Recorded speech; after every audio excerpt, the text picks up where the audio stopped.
esophagus. And what happens when you're awake is a peristalsis movement that tries to get that thing back down into the stomach. That's what happens when you're awake. When you're asleep, that does not happen. And so this stuff can reflux up. It stays in the esophagus. You're trying to breathe in against a closed glottis, creating a negative pressure back there in your airway, which can be transmitted to the esophagus. So you're pulling stuff up even the esophagus, and that can cause a bathing of the larynx with acid stomach secretions that can lead to asthma, that can lead to coughing, that can lead to sore throat, even dental enamel erosion. There's a whole host of issues that can happen when you're eating too close to bedtime. So making sure that you have a very light meal in the evening, making sure that there's a good amount of time between when you eat and when you lay down to go to sleep, I think is very important in terms of that. Now, you mentioned, you asked about other things that can disturb sleep. Caffeine, alcohol, these are the big ones, Yeah. So alcohol is a depressant. So you might think, wow, this is great. Let's drink alcohol before bedtime and it'll put me to sleep. It'll take away my anxieties and my nerves. And you're correct up to that point. The problem with alcohol, though, is that it's extremely short-acting. Like within an hour or two, it's washed out of your system, and you actually have this small state of withdrawal. You might not think that you're actually withdrawing from alcohol because you haven't experienced those type of symptoms. But sleep is so delicate that even as that alcohol is withdrawing, it's going to bump you up out of that sleep that you might be having, and it's going to make it more difficult for you to have deep sleep.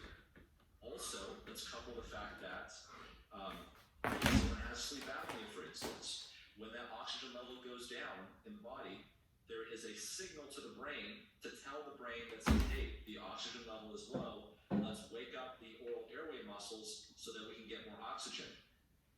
Alcohol impairs that reflex, and so what happens in people who have sleep apnea and also drink alcohol at night is those oxygen levels drop even lower before that signal is reached and the airway is open. So you can have much longer apneas, you can have much lower saturations, and of course this wreaks havoc with that as well.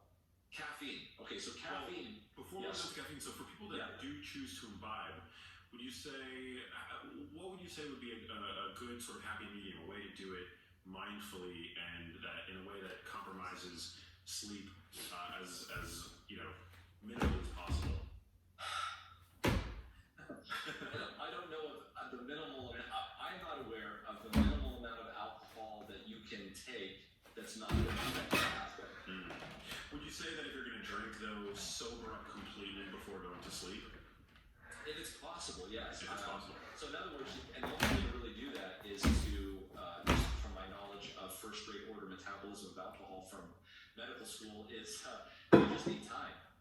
That's really what you need. And for women and men, it's a little different because, as we know, men have more body water, which is obviously what the alcohol is dissolving in. So as a result of that, pound for pound, men have more body water to absorb that alcohol and won't be affected by it as much, generally speaking. So just be aware of that. Wow, really good to know. Yeah, I mean, and also drinking more water while you're drinking, consuming the alcohol, maybe replenishing electrolytes. I don't know, just my hypothesis, because the solution to pollution is dilution. That is true. Although that reminded me of another saying. If you have one drop of sewage in a 8-gallon container of water, what do you call it? Sewage. I like that. That's true. That is true. But you're right. Actually, you were actually correct. I used to live in a city where they had an issue with some toxins in the water, and the way that the city dealt with that toxin was to bring in water that did not have that toxin in to dilute out that toxin to a level that was within the level of the EPA. So you're absolutely right. The solution to pollution is dilution. It's not a best case scenario, but people are going to drink, so I feel like it's good to offer practical compensatory tools. Absolutely. But yeah, moving on to caffeine. This is a big one. Yes. So I don't drink caffeine, so I don't have any personal experience with this, but I've there's caffeine in sodas, so I guess I might have it occasionally, but I try to limit that. Here's the point. The point is that as you go throughout the day, there is a substance in your body called adenosine, which builds up. It's actually the drive to go to sleep. And so it helps. When you are about to go to sleep at night, as this adenosine is increasing, it's this drive to go to sleep. So why don't we just get sleepier and sleepier as the day goes on and on and on? The reason is because the circadian rhythm. The circadian rhythm is the counterbalance to that, so that as you would be getting normally sleepier and sleepier from adenosine, the circadian rhythm is pushing you up. And a lot of, maybe you feel this at around 7 p.m. It's kind of, you feel alert and awake at 7 p.m., whereas at 5 o'clock maybe not so much. This happens a lot in Europe. European cultures are very old cultures, and they're very in tune with these circadian rhythms. As you may know, it kind of dips in the afternoon, you have the siesta, and then what happens? The doors throw open, the businesses are open, everyone's partying out in the streets at 7, 8, 9, right? Because circadian rhythm is pushed up. As soon as circadian rhythm turns off, it's kind of like, whoa, what just happened? You have this tremendously high adenosine levels, and you're ready to just go to sleep. That's the way it should happen if you lived on a desert island and you were perfectly in tune with the sun coming up and going down. Here's the thing that's incredibly important for people to understand. Adenosine is affected by at least two processes that I'll mention. First of all, when you take a nap in the afternoon, that adenosine level that's rising starts to come down. And so when you stop taking your nap and it starts to go back up again, it's never going to be at the level that it would have been if you hadn't taken the nap. What's the other thing that drops adenosine levels? Caffeine. Caffeine is designed to drop adenosine levels. It seems like it's an inhibitor, right? So that adenosine that would normally be there gets propped down. So adenosine inhibitors, the caffeine, they have a half-life. I can't remember if it's about 3 or 4 hours half-life, 2 to 3 hours. Generally speaking, if you look at pharmacology, to get something completely out of your system requires 3 to 4 half-lives.